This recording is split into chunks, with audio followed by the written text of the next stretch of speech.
नमस्कार दोस्तों, मैं सोनम जैन और आप सभी देख रहे हैं सोनम जैन की कहानी। और आज की कहानी अनचाहा रिश्ता भाग 6। यदि आप सभी को मेरे द्वारा लिखी गई ये कहानी पसंद आए तो जल्दी से कर लीजिए चैनल को सब्सक्राइब और पास में जो बेल आइकन का बटन है उसे प्रेस जरूर कर दीजिएगा, क्योंकि उसी से मिलती हैं आप सभी को मेरी आने वाली हर कहानी की नोटिफिकेशन। कहानी पसंद आने पर वीडियो को लाइक जरूर कर दीजिएगा और पास में जो बेल आइकन का बटन है उसे प्रेस करना बिल्कुल ना भूलें। तो चलिए कहानी शुरू करते हैं। अरे जगदीश बेटा, तुम अभी तक तैयार नहीं हुए?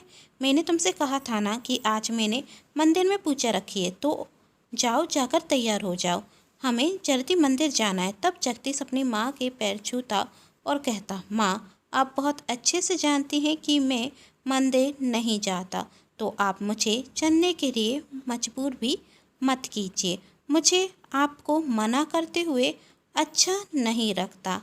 मैं मंदिर में नहीं आऊँगा। मैंने ड्राइवर से कह दिया है कि वह आप सबको मंदिर छोड़कर आ जाए। और माँ, आज ड्राइवर घर पर है, तो आप मुझे मजबूर भी नहीं कर सकती मंदिर जाने के लिए।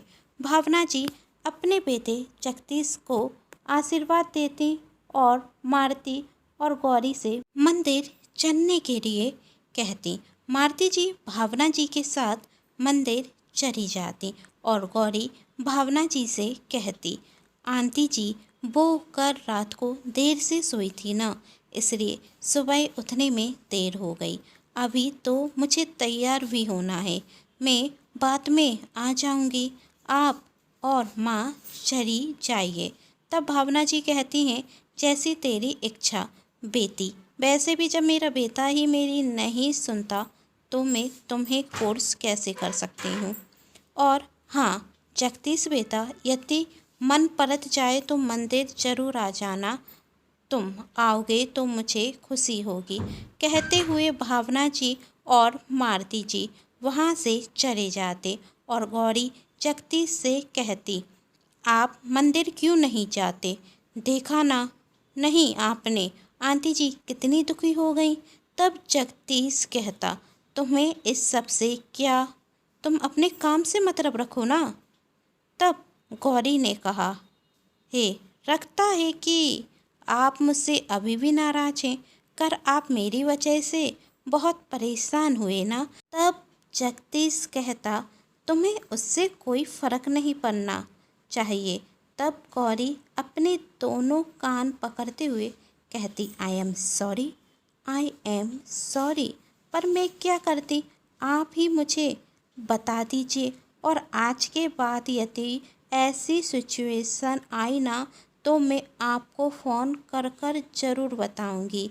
इस बार गलती हो गई तो माफ़ कर दीजिए ना। ठीक है, अब रहने दो, जगदीश कहता। तो आपने मुझे माफ़ कर दिया? गौरी ने कहा, अब माफ़ कर दिया तो मेरे साथ मंदिर भी चलिए। तब जगदीश गौरी से गुस्से में कहता, सुनाई नहीं दिया तुम्हें? मैंने अभी माँ से क्या कहा? मैं मंदिर नहीं जाता। और क्यों जाऊँ मैं मंदिर? जाऊँ, आखिर क्या देते हैं भगवान? और मैं अभी तक इस मुकाम पर पहुँचा हूँ ना, वह मैंने खुद पाया है अपनी मेहनत से और अपने माँ के आशीर्वाद से। मुझे किसी ने कुछ नहीं दिया, तो क्यों जाऊँ मैं मंदिर? तब गौरी ने कहा, ठीक है, यदि आपको भगवान पर विश्वास नहीं तो मत चलिए मंदिर, पर आंटी जी की खुशी के लिए तो जा सकते हैं ना। आपने सुना अभी आंटी जी ने क्या कहा? यदि आप मंदिर आएंगे तो उन्हें खुशी होगी।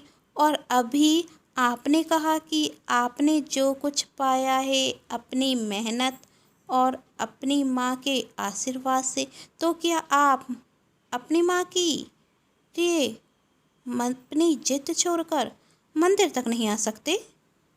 तब जगदीश कहता है, तुम्हें कोई और काम नहीं है सुबह सुबह कि मुझसे बहसबाजी करने रखी?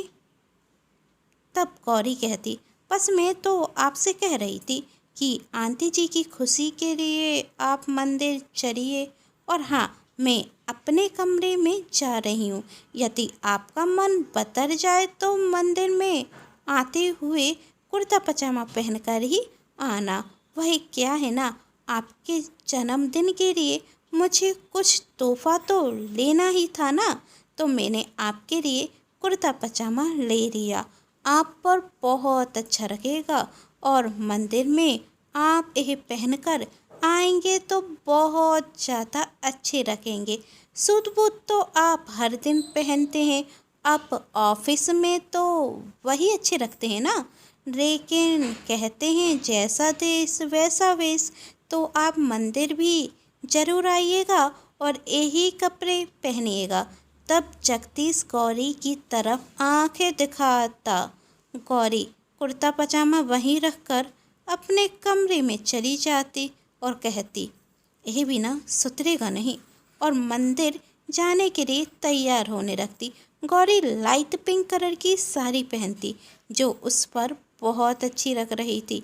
तैयार होने के बाद गौरी नीचे आती और मंदिर जाने के लिए ड्राइवर से कहती कि तुम कार निकालो, मुझे मंदिर जाना है। तभी जगदीश वहाँ आता और कहता, उसकी कोई ज़रूरत नहीं है, तुम चाहो तो मेरे साथ चल सकती हो। जगदीश वही कपड़े पहनता है जो गौरी उसे गिफ्ट में देती है। आज पहली बार जगदीश ने कुर्ता पजामा पहना था और सच में वह उस पर खूब जच रहा था। गौरी और जगदीश साथ में मंदिर जाते। तब गौरी जगदीश से कहती, कर आप बहुत गुस्से में थे, मुझ पर तो गुस्सा हुए और साथ में आप चंचल जी से भी बहुत गुस्सा हो गए।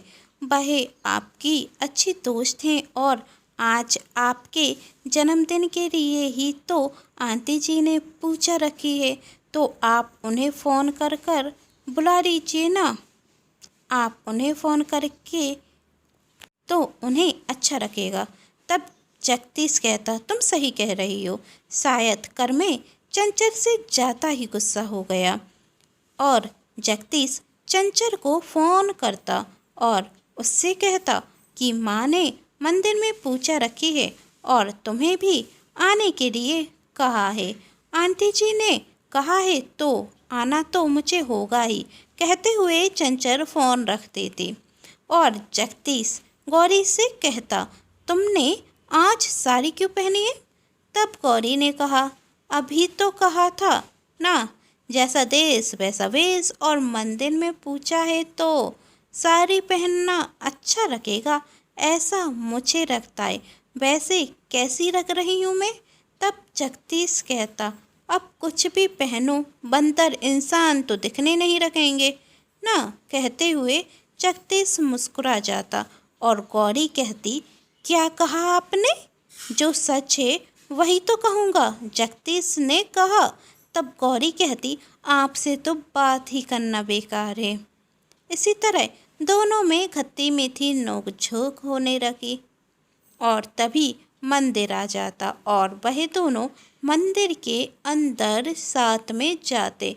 और जब भावना जी अपने बेटे को पहली बार मंदिर में आता हुआ देखती तो बहुत खुश होती हैं और वह पास में खड़ी हुई मालती जी से कहती, आज तो तुम्हारी बेटी ने चमत्कार कर दिया, मेरे बेटे को मंदिर तक लेकर आ गई, जिसने कसम खाकर रखी थी कि वह कभी मंदिर नहीं आएगा, आज वह मंदिर आ गया। यदि तुम्हारी बेटी मेरे बेटे की जिंदगी में आ जाएगी तो ना, सच कहती हूँ, मेरा बेटा बहुत खुश होगा। तब मालती जी ने कहा, यही तो मैं चाहती हूँ कि मेरी बेटी की शादी तुम्हारे बेटे से हो जाए, क्योंकि जो खुशियाँ अभी तक उसे नहीं मिली हैं वह तुम्हारे बेटे से शादी कर कर उसे ज़रूर मिलेगी। जगदीश और गौरी भावना जी के पास जाते। तब भावना जी कहती, जगदीश का यह पतरा हुआ रूप देखकर आज मैं बहुत खुश हूँ और मेरा बेटा इन कपड़ों में बहुत सुंदर दिख रहा है, किसी की नज़र न लगे। तब जगदीश ने कहा, मैं यहाँ पर सिर्फ आपकी खुशी के लिए आया हूँ, तू आया वही मेरे लिए बहुत है। भावना जी ने कहा, चलो अब पूजा शुरू करते हैं। थोड़ी देर में पूजा शुरू होने वाली थी और चंचल जगदीश के फ़ोन आने से बहुत खुश थी। वह सोच रही थी आखिरकार जगदीश को मेरी फ़िक्र तो हुई, उसे भी दुख हुआ होगा, मुझ पर गुस्सा होगा। मैं भी ना जाने क्या किया अनाप शनाप सोच रही थी। आज जगदीश का बर्थडे है तो मुझे अच्छे से तैयार होकर मंदिर जाना होगा। इस तरीके से तैयार होंगी कि जगदीश मुझे देखता ही रह जाएगा और वही कारी करूती गौरी मेरे आगे भींगी बिल्ली दिखेगी। चंचल अपनी गोदरेज खोलती और उसमें कपड़े देखने लगती और अपनी फेवरेट ड्रेस पहनकर तैयार होकर मंदिर में जाती। चंचल ने ब्लैक कलर की शॉर्ट ड्रेस पहनी हुई थी और जब वह ड्रेस पहनकर मंदिर जाती तो पूजा में बैठने में अनकंफर्टेबल महसूस करती। तभी भावना जी चंचल से कहती, बेटा तुम्हें पता था ना कि तुम मंदिर आ रही हो, किसी पार्टी में नहीं जा रही हो, तो इस तरीके के कपड़े पहन कर आने की क्या ज़रूरत थी। जरा गौरी बेटी को तो देखो, इतनी अच्छी रख रही है साड़ी में। और वैसे भी लड़कियां जितनी खूबसूरत सुंदर साड़ी में रखती हैं ना, उससे ज़्यादा सुंदर किसी और में लग ही नहीं सकती। चंचल को भावना जी की यह बात सुनकर बहुत गुस्सा आता, लेकिन वही फिर भी झूठी मुस्कान दिखा देती और मन में सोचती, हर बात पर गौरी ही इनके मुंह पर रहता है। इनकी वजह से कहीं जगदीश मेरे हाथ से ना निकल जाए। आज आज जब मैं जगदीश को बर्थडे पार्टी दूंगी ना, तो साथ में इस गौरी को भी सबक सिखाऊंगी। आज गौरी की वजह से मेरी यहाँ पर बेइज्जती हुई है तो उस पार्टी में गौरी की बेइज्जती होगी सबके सामने। थोड़ी देर में पूजा पूरी हो जाती है और जगदीश अपनी माँ से कहता, माँ अब मुझे ऑफिस जाना चाहिए। तभी चंचल कहती, मैं भी तुम्हारे साथ चलती हूँ। चंचल और जगदीश ऑफिस के लिए साथ में जाते हैं। तब चंचल जगदीश से कहती, मुझे अच्छा लगा कि आज तुमने मुझे फ़ोन किया। कर तुम मुझ पर गुस्सा हुए थे तो मुझे बहुत बुरा लगा था, लेकिन आज तुम्हारे फ़ोन आने से मुझे बहुत खुशी हुई। तब जगदीश चंचल से कहता, फिर तो तुम्हें गौरी को शुक्रिया बोलना चाहिए। गौरी को क्यों? उसने क्या किया? चंचल ने पूछा।